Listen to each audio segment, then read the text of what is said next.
o'clock. We'll call a meeting to order. First item we have is the call to the public. Anyone that would like to may step up to the microphone you see at the podium. We'll give you 3 minutes of time. And if you please state your name and where you live, please.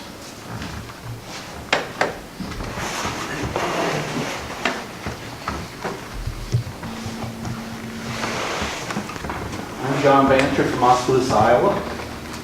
On tonight's agenda, you're going to discuss some radio towers, the location thereof, and I'm curious if an FAA airspace study has been done on that, and if it's so, is it available to the public? And in conjunction with those towers, with the addition of the new hotel, I would assume a similar study would have to be done for that location. And if it is, has a noise study been done? Because if you were somebody staying in a motel, would you want to stay in a motel in the flight path of an airport? And speaking of noise studies, one of the mitigations for the airport is put a line of trees around the, we'll call it the Rempy place. Well, I think that, it's actually, this is a house that you're not buying. That you're putting a line of trees around that. That line of trees is most likely to attract wildlife. And wildlife can be a safety issue. Has a study of that been done?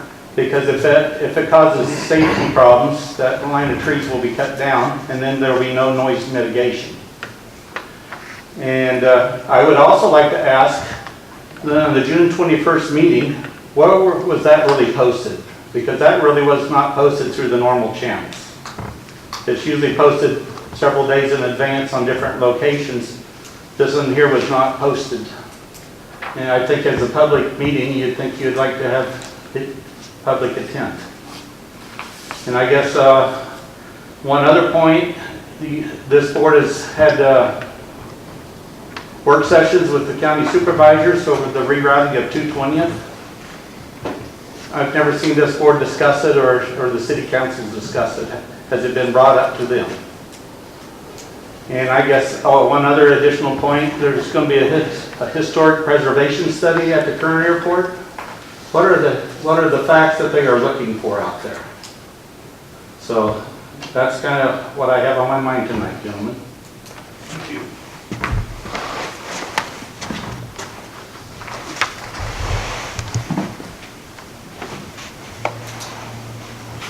Anyone else?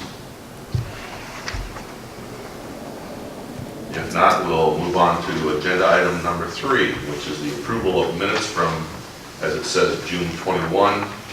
We're going to include the minutes from June 6th in that as well. If someone would like to make that motion. So moved. Second. So it's been moved and seconded to approve the June 6th and June 21 minutes. Is there any discussion?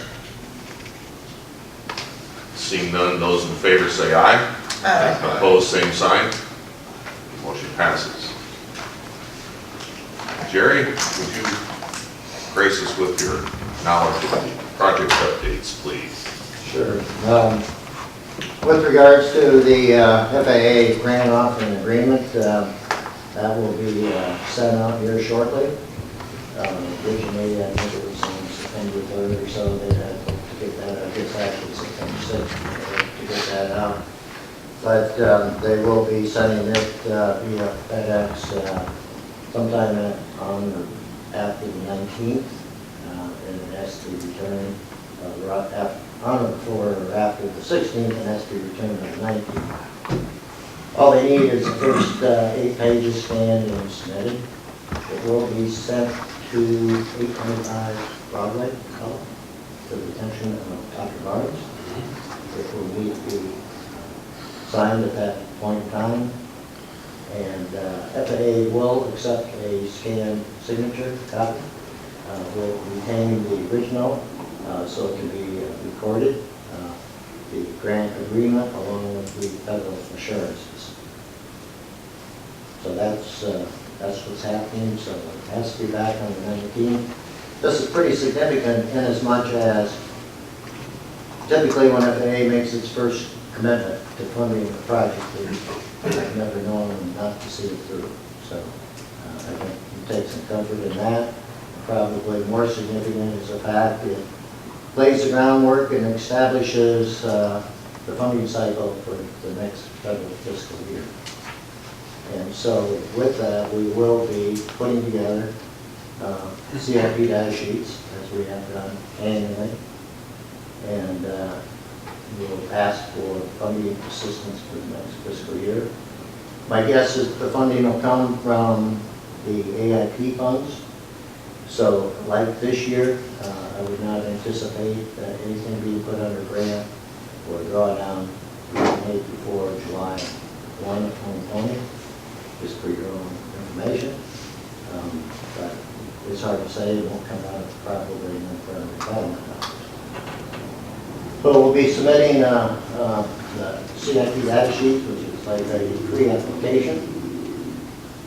That pre-application will be done for each of the various parcels separately, so we can pick and choose and fund what they like. So that's kind of where we're at with regards to the FAA grant. And this will obviously be the second grant, grant number 2, because you've already received one for the prior enabling kinds of projects and we're on assessment AFP.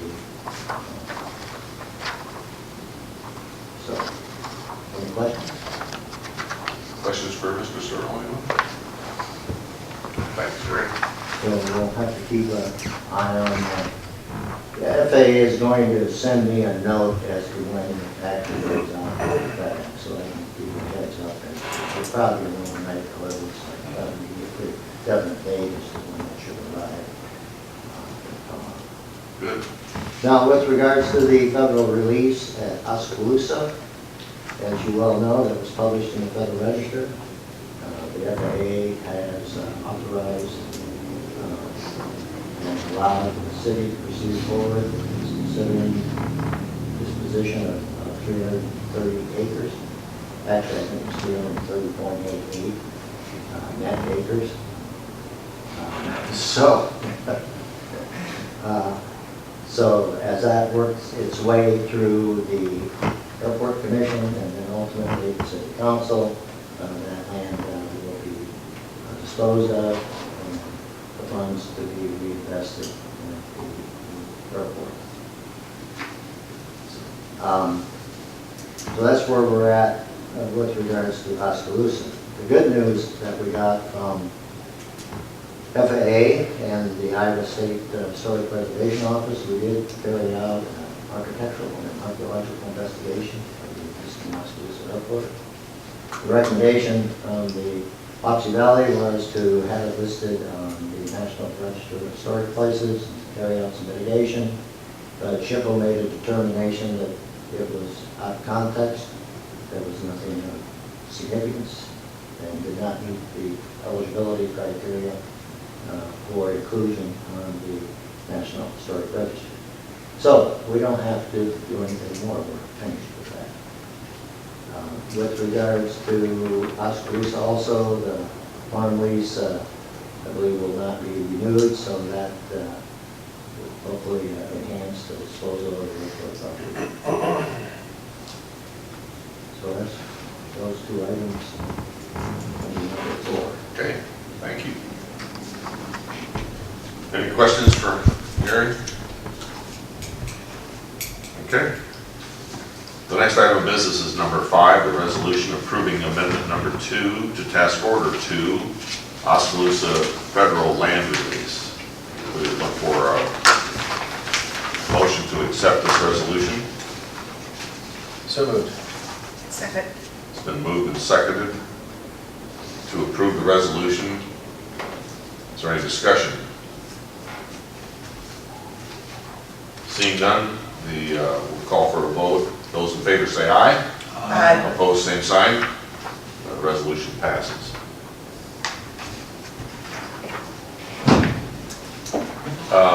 Item 6, as it reads, it's a motion directing Mr. Jerry Searle of HDR to propose a letter on behalf of the SCRAA to Mahaska County concerning possible communication tower siting locations.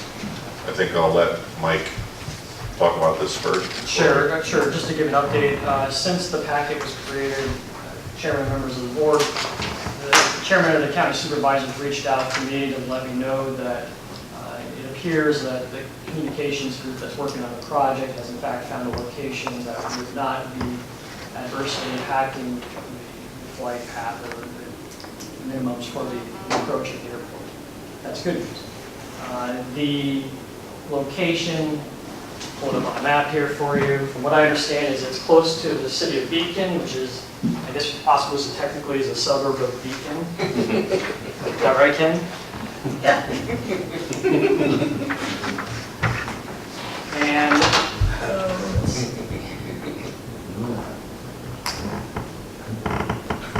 They probably got better roads than we have here now. What was the?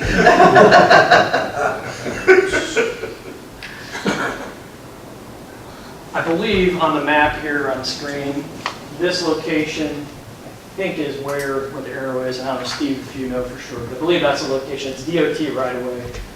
That's correct. That's the location that's been identified.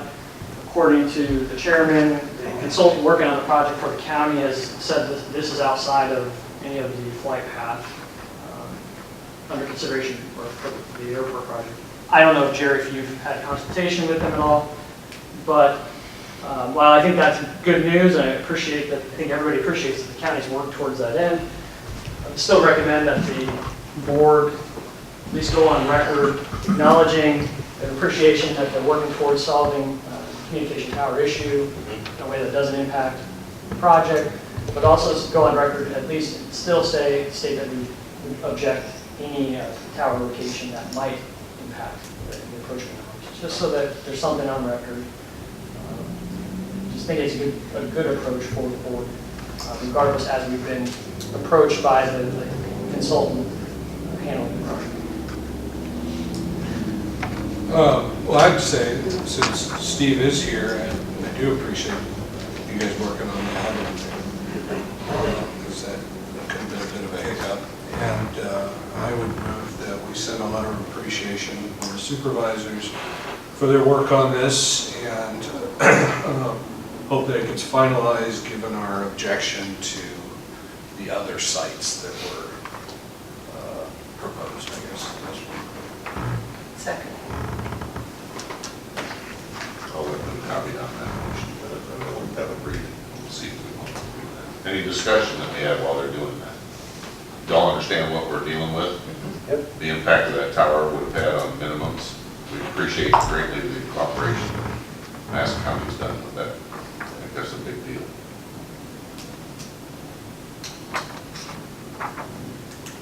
So we have any kind of motion that you would like to read back to us that we can approve?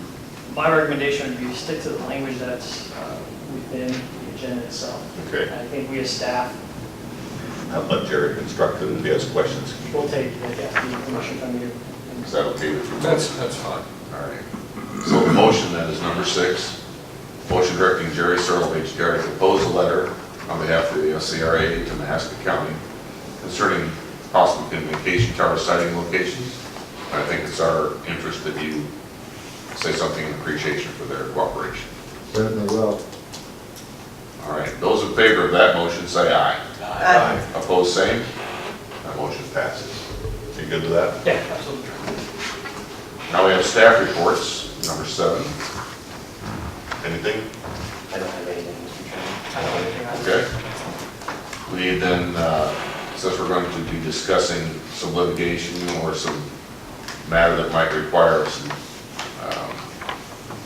could prejudice or be a disadvantage to the agency's position, we need a motion to go into closed session. Second. Kevin's motion and Pam seconds. Motion to go into closed session. We will then leave this room and go into the, We got a vote. oh, I'm sorry. You're right. And then he's- I assume we're going to go to the August We'll meeting. go to August. Okay. Those in favor of closed session say aye. Aye. Opposed, same. Then we will go. We'll reconvene here in closed session.